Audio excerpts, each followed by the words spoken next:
I don't need people knowing that I got Vince money, you know?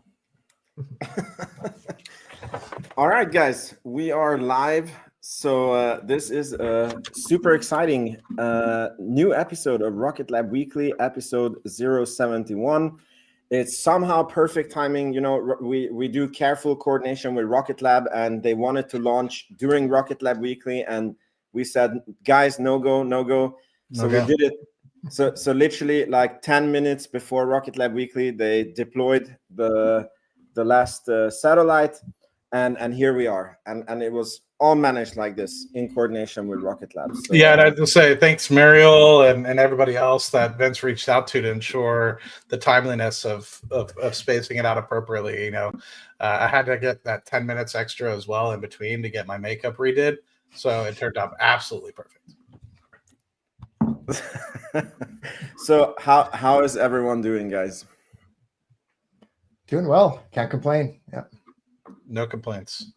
Yeah, I'm complaining. One of my positions is end phase, and I don't know why I have that stock. I like fell asleep again on their conference call, and I'm like, Their calls are so long and so dry. Yeah. Because, you know, every other position that I have, I'm like super excited. I studied it a lot, you know, and I know everything about it. And M-Phase was like, I thought I knew the company, and I don't know, whatever. So I'm complaining about that, but the rest is amazing.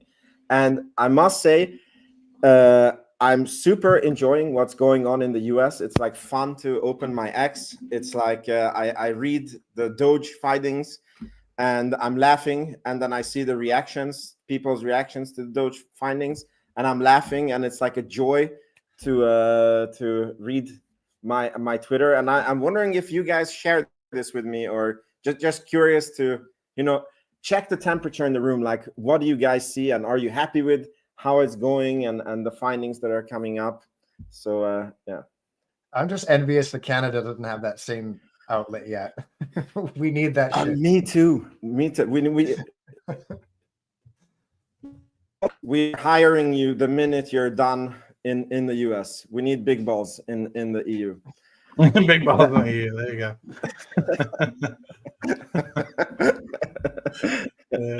So Matt, my thoughts, man. I mean, you know, a lot of things I agree with. You know, a lot of the, you know, I think it's very interesting. You go on Threads, like meta thing, like that's comparable to kind of Instagram, and you see all this hate towards Elon Musk, and it's very interesting. Like, I get it. You know, maybe he wasn't elected or anything like that, but he helped campaign for Trump, and everyone knew that he was going to be a part of the administration in some sort of fashion or another. And I think the people that voted in majority for Donald Trump eventually, in my opinion, you know, knew that Elon and Vivek were eventually going to be a part of the campaign in some sort of shape or fashion. So to me, it's a little bit of a head scratcher. I don't necessarily know why people are so surprised, but in that respect, you know, the things that are coming out of Doge, I very much am in support of. But some of the other things that Trump has kind of said, like, I'm a little bit confused by the Gaza thing and a few other few things as well. But overall, I like the way the administration is headed. It's so much that I can't keep track of a lot of it, but a lot of the things that I have seen coming through, I'm very much about, and so it's nice to get that. Where did I get the hat? Actually, this is a beautiful present from a follower called Curtis. He's the man, the myth, and the legend. Hopefully, things are going well for him. He's a very avid follower of all of us, so much appreciate him. Yeah, I hope you're well, Curtis. So yeah, well, this week was if we start with the Rocket Lab stuff, because, you know, why not? Let me just start the sharing. I normally do it always before the stream. Okay, I'm gonna start with the wrong one. But here we go. So the first one that I want to take up is we had a very interesting interview with Sir Peter Beck that was quite a long one. And it was the first interview that I have listened to where it was going into quite a lot about Sir Peter Beck's personal life, and, you know, why is it that he's so private as an individual, the you know, like different life experiences.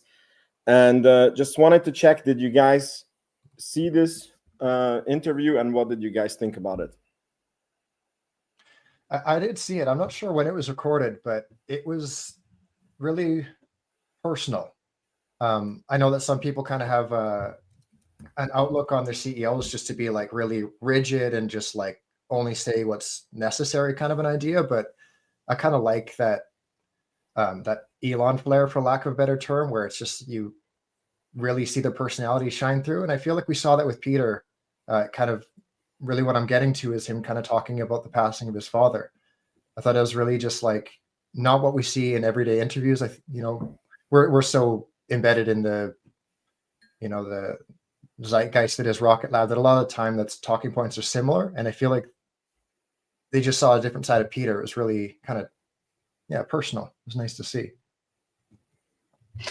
I personally haven't seen it, but you know, as somebody that lost their father, like 3 years ago, I'd love to, you know, see it and get that piece of connection. That's I'd love to. I always love everything that Peter does. I was actually during the launch. He has a few new kind of commercials, and he's looking really thin. So hopefully that's intentional and not because he's being run ragged. But yeah, hopefully things are doing well. He's just going through, you know, what Jeff Bezos went through, you know, that he was like looking old, no hair, and then now he's all buffed out and lean. And, you know, when you become a billionaire, you go through this. It will happen to us also. So, yeah, I think he's doing well. In this interview, I think he said that he's going to be at Rocket Lab until people convince him that he's not useful anymore. So, sounds like he's definitely in it for the long game. And I mean, for me, one interesting thing in this interview was that I feel like, you know, you read Ashley Vance's book about the origins of Rocket Lab, and you know, it's mentioned a lot of times that Peter like didn't give access to his private life, and it was hard to get data about him. And then you create this like, okay, there's like a mystery man behind, you know, Peter Beck. And then when you listen to this interview, it's like he's really just a simple guy who is just about, you know, building rockets. Like he barely watches any movies. He's you know, barely, like, even when he goes on vacation, he's like barely on vacation because he's still taking care of Rocket Lab. And that's kind of why his private life is missing, because he doesn't really have one, you know. So but yeah, I highly recommend for everyone to watch that interview.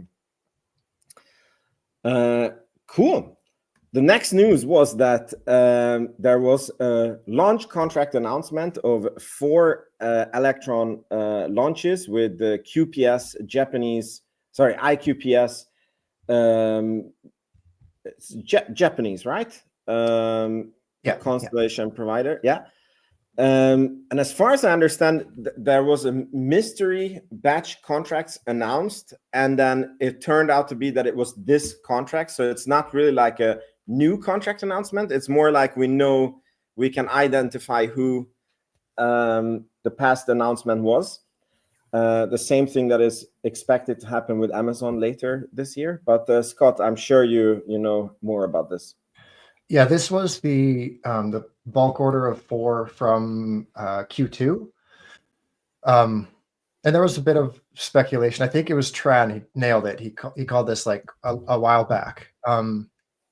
So this is IQPS. This would be their 2nd, 3rd, 4th, and 5th launch actually with Rocket Lab. Their first was in, I think, the tail end of 2023. Yeah, the Moon God Awakens.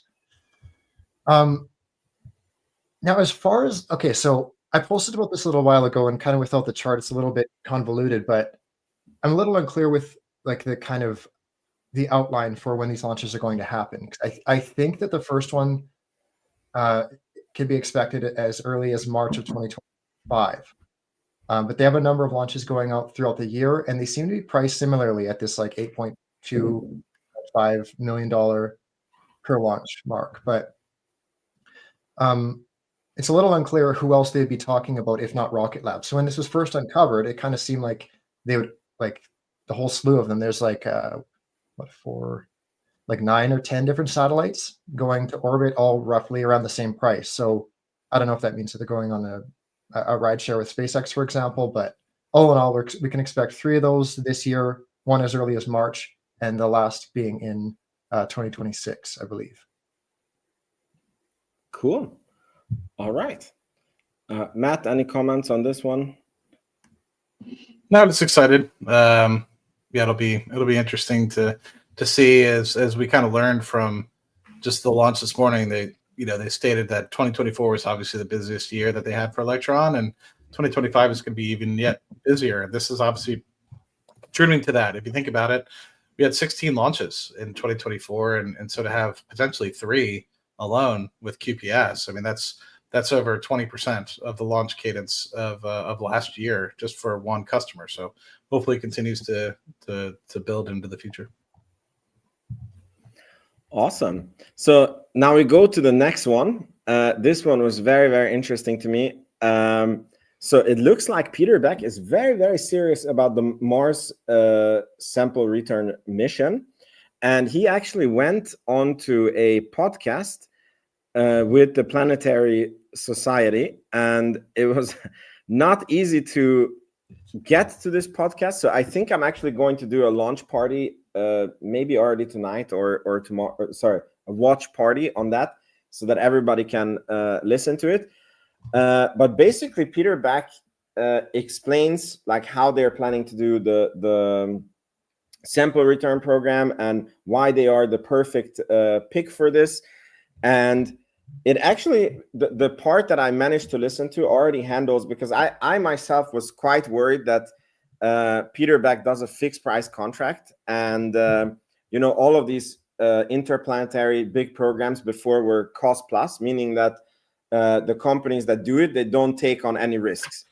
And I was like, okay, it's a $4 billion program, and I trust Sir Peter Beck, but if he does any miscalculation, it can be like a Starliner situation with Boeing, right? That they were thinking that it will cost X, and it costed 2X, and NASA only paid them X, and then they're out with a lot of money.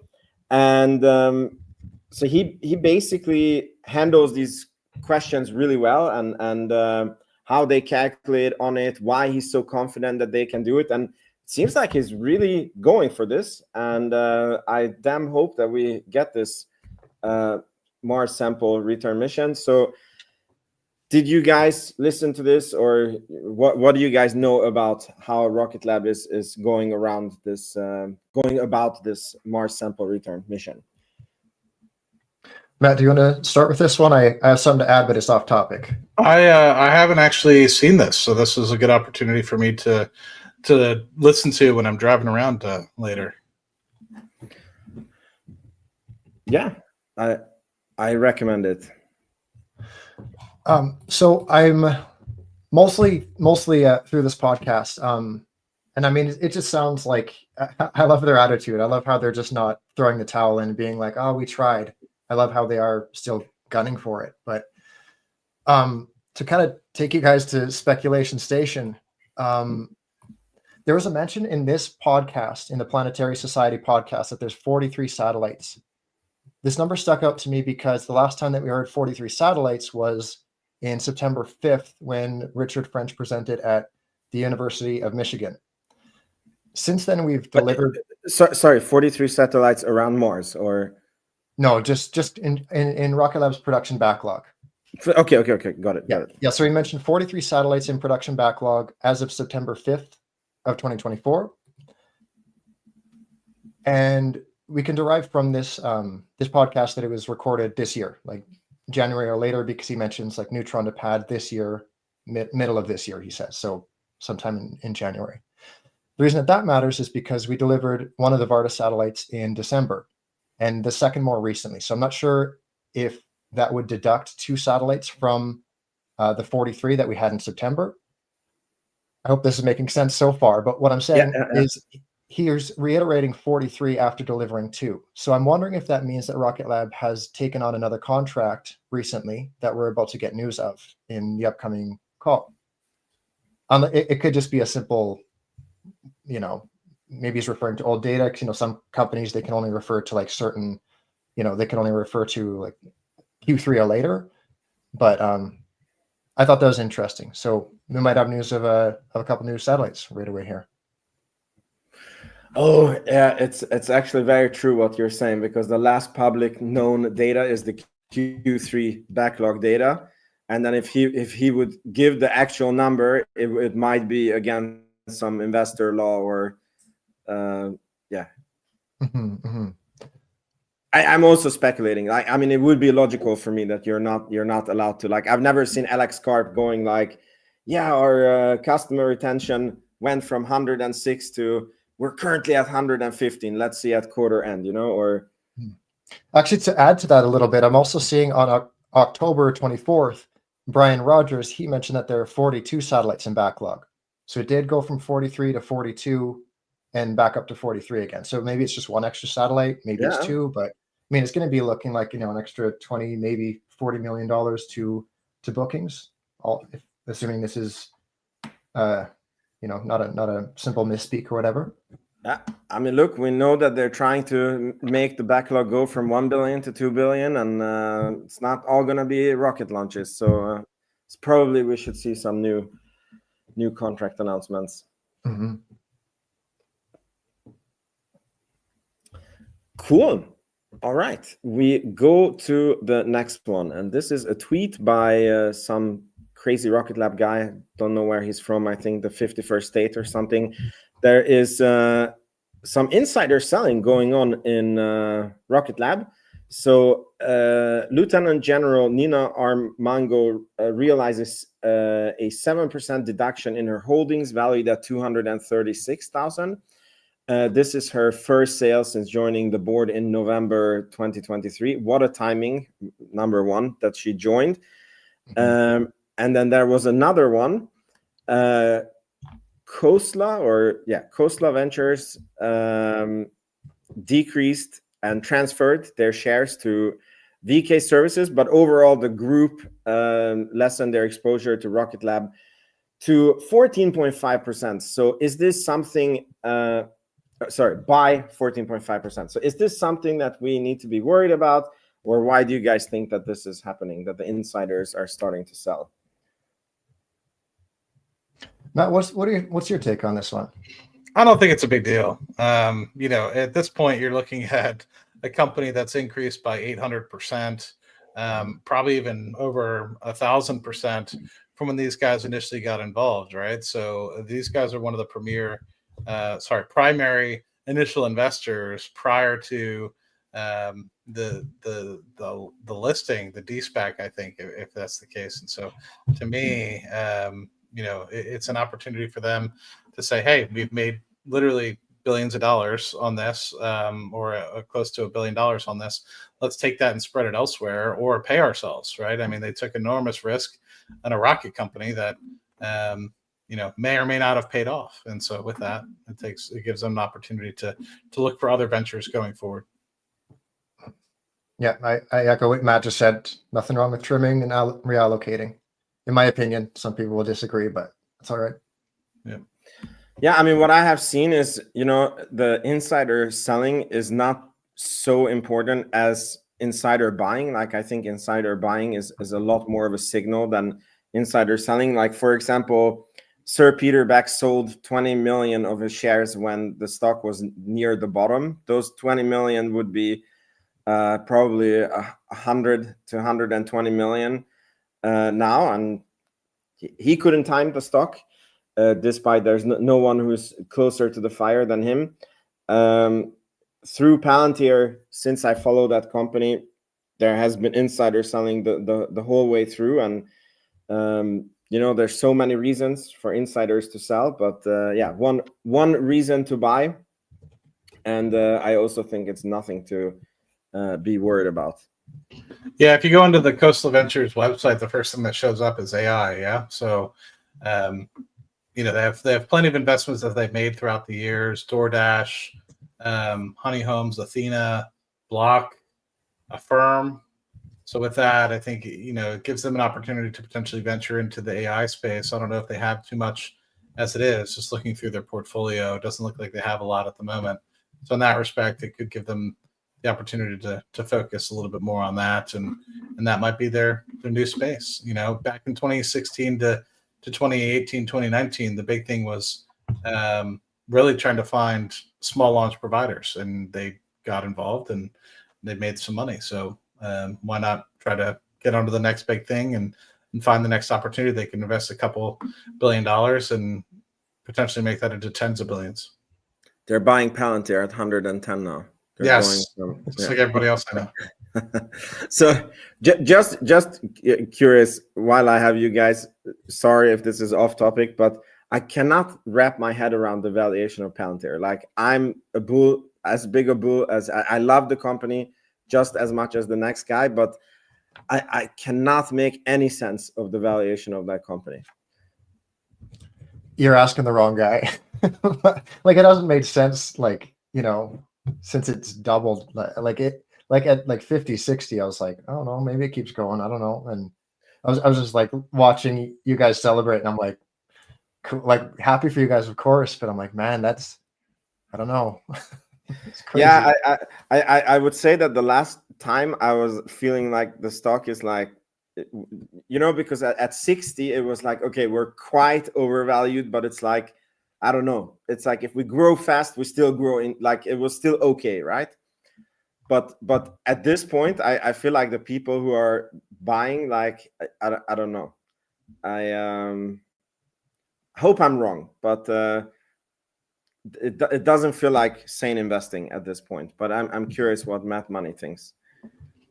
Yeah, I talked about it a good bit on Palantir Weekly last night. I think my vision is that Palantir is a great company, and it being in the top 30 of the S&P 500 at this point puts it up along with companies like Chevron, Coca-Cola, McDonald's, and you know, GE, many of these other companies, Cisco's of the world. It puts amongst many companies that help shape the United States economy. And do I see Palantir potentially doing the same? I mean, they're very much for the West. They're very much for American superiority and putting things back into normalcy, and putting America first, and making sure that we don't fall behind in terms of AI and software and everything the like. So in that respect, that vision obviously will put them into a goal where they'll eventually be $1 trillion company, in my opinion. But with where they are today in their journey, with how much money they're actually making, it just doesn't make sense at the moment.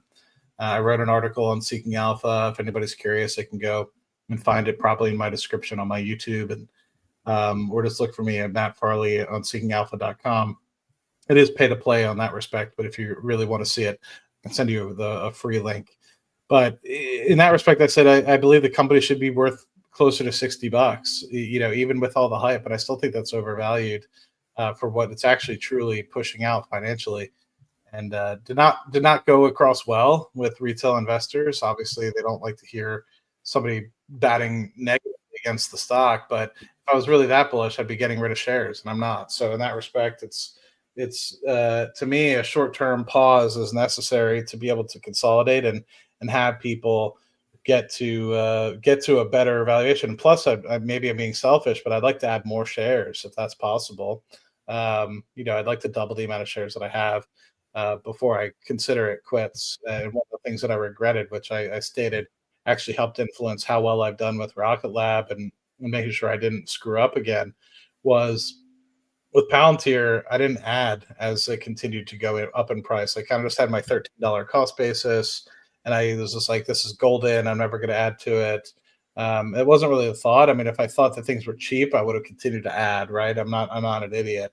But, you know, one thing that I stated, I was, I guess, a little bit more strict about when I added with Palantir versus with Rocket Lab. I was just like, it's $30. I know it's going to be way more than $30, you know, in 5-10 years. So let me just add. Right, versus with Palantir, I thought I had a much longer time period before it went up to over $100 a share in this case. So I was just like, I have time, you know, I'll slowly add as I see opportunities. But now, you know, in retrospect, it's if you like a company, you have conviction, and you want to be a large shareholder within the organization, just buy the damn stock. Yeah, there's no going around just buying the damn stock. That has also been I can relate to what you're saying, because both on Palantir, I've been like, I have my cost basis of $8, and like I'm good, I'm not adding. And Rocket Lab was the same. I was like, I bought it for 4, and then like it's mentally, you know, when it goes to 8, 10, 15, you know, like it's hard. Like I was buying this at 4, like why would I be paying 15 for this? But that's not the right way to think about it. It's like if it's a good generational company, it's just going to keep going up to the right, and then the more you add, the better off you are. Yes. So we go over to the next one. So Peter Beck took part in, I believe it was called the Small Set Symposium. And he basically poured cold water on that they would not go into the Earth observation market and the SATCOMs market, which is basically the broadband from orbit, which is also in line with, I don't know if you guys remember, the payload research paper that was going into the space infrastructure of Rocket Lab and what it can be and what it should be and why, which I think was fantastic research done by the payload guys. And this is just one more clue of what the Rocket Lab infrastructure is going to be and is not going to be. So just want to check with you guys, like, yeah, what do you think about this, the economics of the space infrastructure, and if you have any clues of what it might be? I'm really not too sure. I feel like Earth observation, like even before this, has been ruled out largely. As far as SATCOMs, I've heard a lot of like fair takes that like just because Peter is saying it's hard doesn't mean it's not happening. Because I mean, it's like Rocket Lab are no stranger to doing hard things. So I wouldn't necessarily rule out SATCOMs. I think also like the monitoring of like of orbital debris. I think that's something that they're probably seriously considering. I don't know about a market for that, and I don't know if that's just like the tracking and kind of selling the data. Like, you know, if you have a constellation up there, kind of like pinging all the small pieces, it would kind of be beneficial for everybody, right?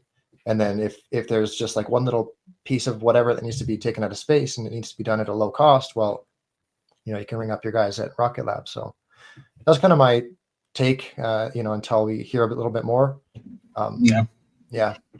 I don't know. I struggle with this one as well, right? Because they've straight out said it's not going to be a Starlink competitor, and so that's where the space at ASTS and Starlink / SpaceX are really trying to go after. But I think they're not stupid at Rocket Lab. I think they can read the writing on the wall, and they can see that the Department of Defense, Space Development Agency, all these folks are going to be continuously developing.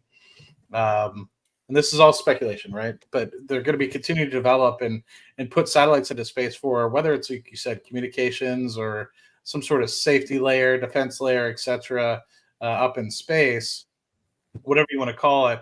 Maybe they're just going to say, you know what, instead of waiting for you guys to come to us, we're going to come to you, and they're going to build it ahead of time. And with that, they're going to say, we're offering this service. You could either use it or not. And depending on that, it could generate revenue. But I don't know. You know, that's all speculation. But that's really the only other thing that I can think of. I agree with you guys. Earth observation, I feel like, is already a crowded market, and I just don't understand unless somebody goes bankrupt where Rocket Lab can get that capability for rather cheap. And I know they can, you know, build it in house and have no problems. But, you know, unless they have a bolt-on acquisition associated with that can get for fractions of a dollar, then to me, it just doesn't seem like the route that they're going to go. But, you know, you have things like Mynaric going bankrupt. You have many other companies going bankrupt. How they actually come up with the future constellation is beyond me. But I think what you are recognizing is that consistent addition of space constellations for the Department of Defense and potentially even New Zealand or other NATO countries is going to be constant. And so with that, it's almost like we'll build it and hopefully they will come, sort of thing. But maybe the Department of Defense wants to be a little bit more. I don't know. This is my speculation. It's probably wrong. Yeah. I mean, you guys remember that Adam Spice said that they are going to try different things, and it's going to be like in the $100+ million like revenue range. And I'm willing to make a bet that one of the things is going to be exactly as Mark Kivy commented. Like I think government comms. Like I saw that the different branches of the U.S. military wants to have their own communication satellites so that they don't have to, fight on the comms on the same satellites. So maybe the Marines need to have like a smaller constellation that only the Marines are using. The same with the Army, same with the Air Force, and it can be also different governments on the planet who want their own secure communications that basically cannot be taken out by any potential enemy. And so I'm willing to bet money that is going to definitely be one of them. But I don't know if somebody wants to take the other side of that bet. No, I think that's reasonable. Yeah. Yeah. All right. So no bet this time. And it's funny, guys. You guys are very good at predicting the next topic. I already saw it in the comments. So the next one is, how do you even say this? Mynaric to go chapter 11. This is a German company, so I'm not sure that they have chapter 11 in Germany, but they're going bankrupt.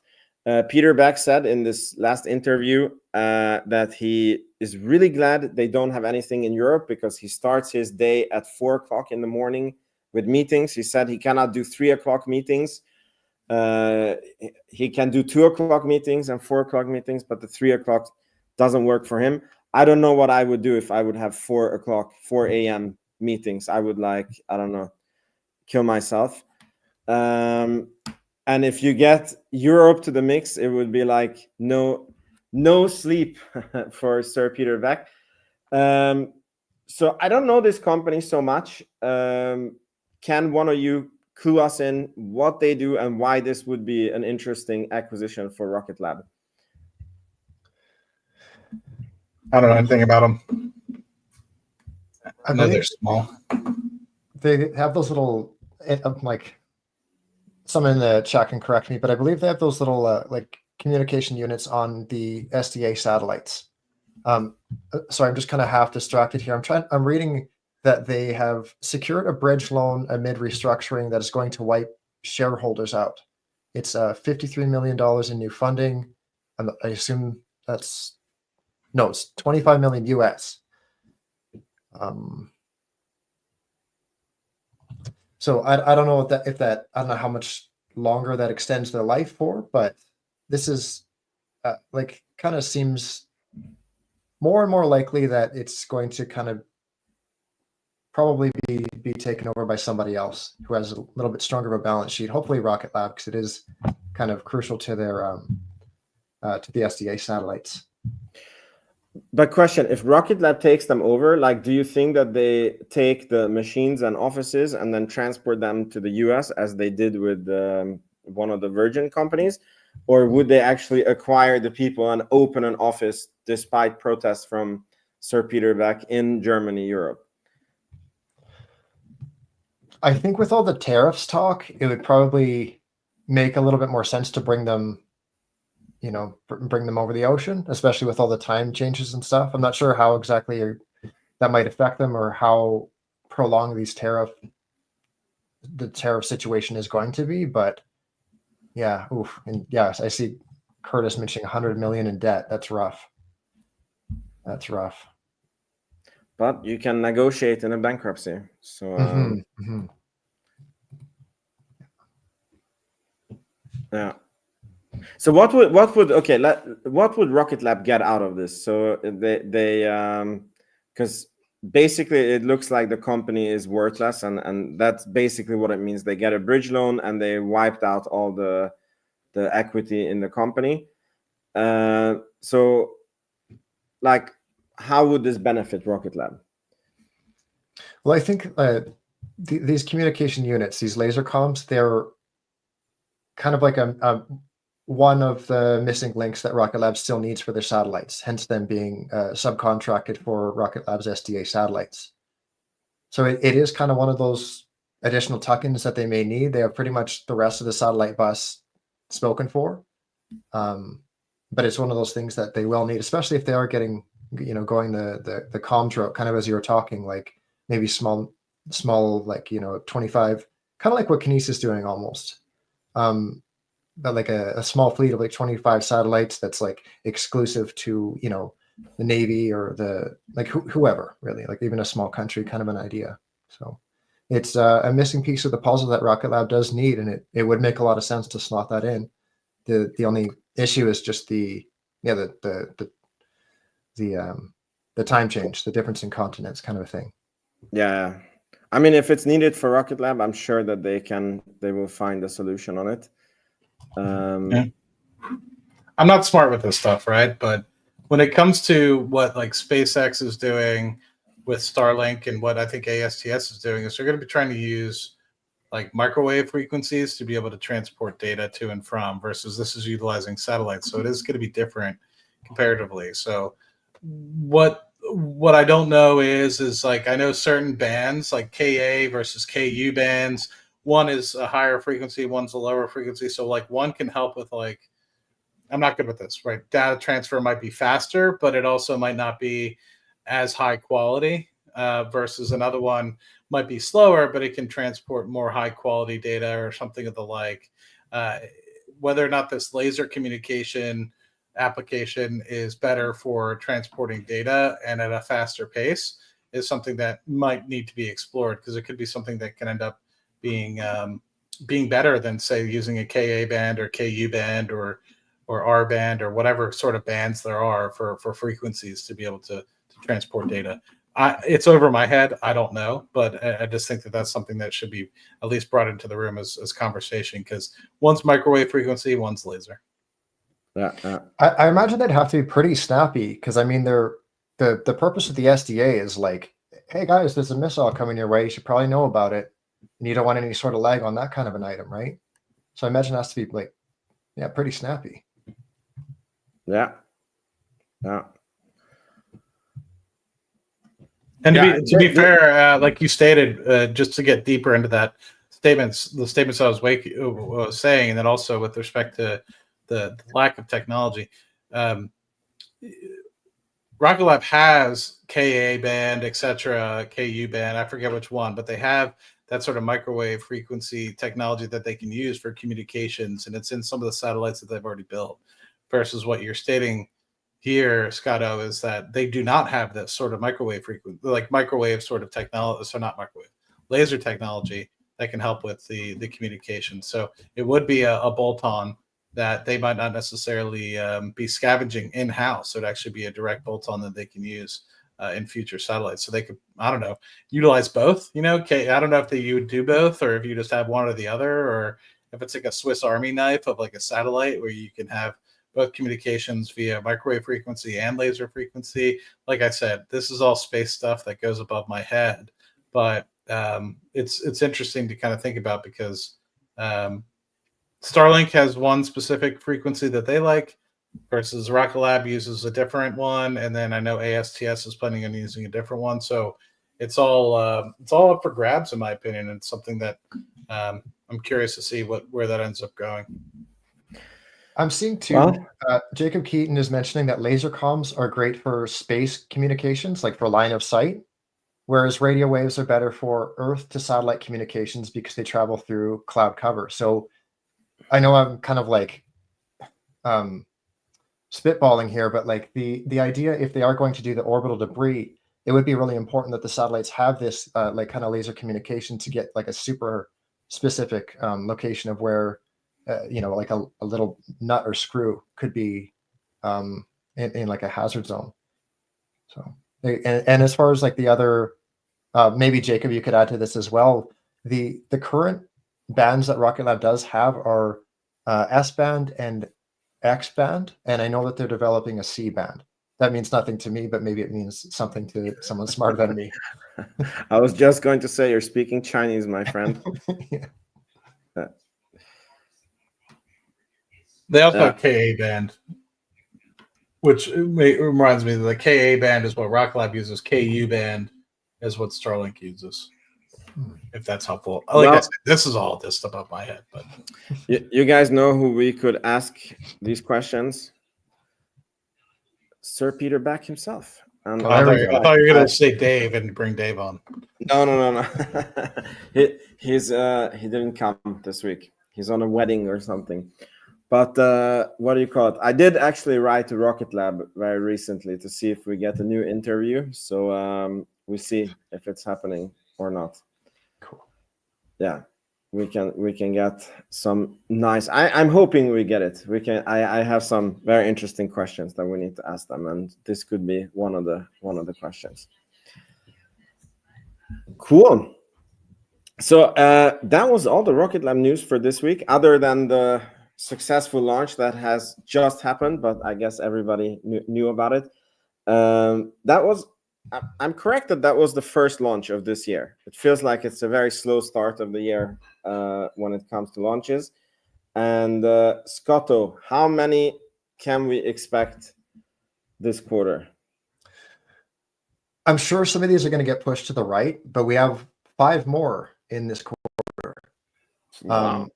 So I mean, look, they did 2 in 24 hours. So it's Yeah. If they get going, it's possible.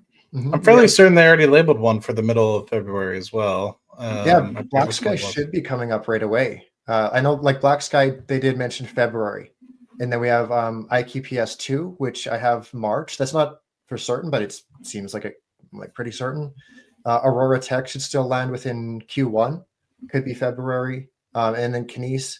I think Kines was originally. Oh, actually, it was February 2025, but the one that we just had today was supposed to be, I think, January or December. So it seems like the schedule's just been pushed to the right a couple weeks. And then finally, we have the Dart AE launch. That would be our first haste launch of the year, but they've been pretty quiet about that one so far. So, all in all, I mean, that's just Q1. So even if those get pushed, a few weeks out, that's just Q1.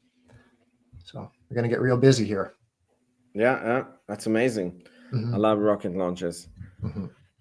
Cool. So then that was all the Rocket Lab news for this week. In the space industry,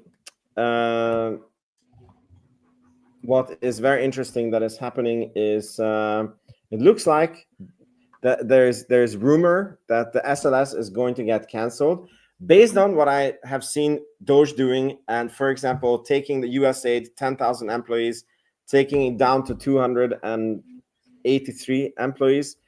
I cannot see that this program survives. I think that's, in my opinion, that's very bullish because there is, for the new space companies, there's a lot more money left and the money is being used way more efficiently. But of course, I want to check with you guys. What have you heard? And do you think that this is bullish for us? Or yeah, how bullish is this for us? Do you guys hear an echo? I hear an echo from somewhere. Maybe it's just Or me. something, yeah. It might have been. I don't know. I don't want to I feel for all the engineers and everybody who's been working on the SLS, but it's to sound like maybe callous. I don't mean to, but I think that canceling the SLS is kind of just a net positive. And I mean, I knew this would kind of be a topic on today's show, and I'm kind of pairing it with something I saw earlier today. NASA officials report a 2.3% chance of an asteroid striking Earth in 2032, which is up from 1.9% yesterday. So it's a 1 in 43 chance of impact. And I'm just kind of again, not to make not to shine a positive light on something that's kind of negative here, but it's such a great time, for lack of a better term. This new administration, say what you will about Trump and Elon and even Jared Isaacman, but I'm if there is some Armageddon type situation, like the 1999 movie, I don't think we've been in better hands in history than now. So again, it sucks to see that the program just didn't pan out, but I mean, if you're reckless with your money, you're not going to be in a good situation. That goes for government, that goes for individual, that goes for, across the board. It's just kind of like a product of a poorly laid out foundation. So I feel that. I think, unfortunately, the SLS was kind of designed prior to really previous administrations, prior to SpaceX really challenging the norm, prior to Blue Origin challenging the norm, prior to many other companies challenging the norm with respect to cost efficient launches and making sure they get to the pad cheaply. And so it's still being designed under a very bureaucratic sort of organization and not as nimble, right? You have a company that's massively old in terms of how they do things, and they're stuck with and probably confused with how NASA's grown to do things. And so with that, it's just driven confusion to the organization, and with that, I think it's tough to kind of pull yourself back. And maybe they get to a place where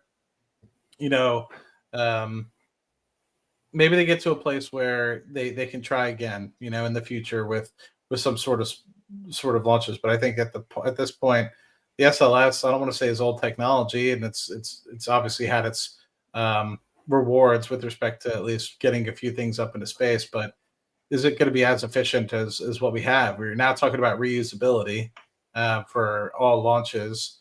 Blue Origin's reusable, Falcon 9's reusable, the Neutron will be reusable in some sort of shape or fashion.